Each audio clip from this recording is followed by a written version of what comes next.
Welcome to our channel. Today we how to subscribe to Dynamics 365 Sales Subscriptions, beginner guide step by step clearly. Navigate to the Dynamics 365 section of the site.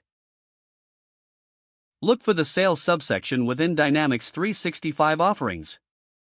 Click on the Try for Free button to explore the options available. You will be directed to a sign-in page. If you already have a Microsoft account, enter your credentials to log in. If you don't have an account, select Create One to set up a new Microsoft account. Fill in the required information to create your account. Verify your email address if prompted.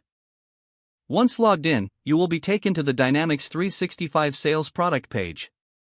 Review the product features and pricing options available. When you're ready, proceed to click the Buy Now or Start Free Trial button, depending on your choice. Select the subscription plan that best fits your needs. You may need to select the number of users you require at this stage. Add any additional services if you wish to enhance your subscription.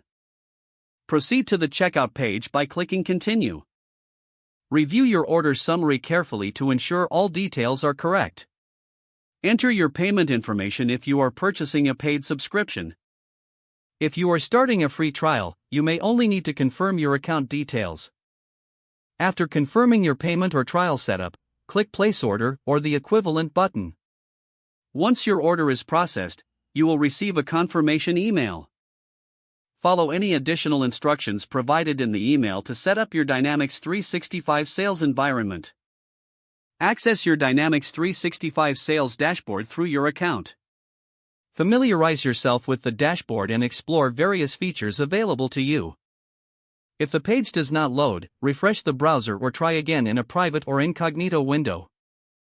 Make sure you are using the correct email address, then retype it carefully to avoid small typos. If your password is not accepted, use the reset option and create a new strong password you can remember. Check your spam folder for verification or security emails, then complete any requested confirmation steps.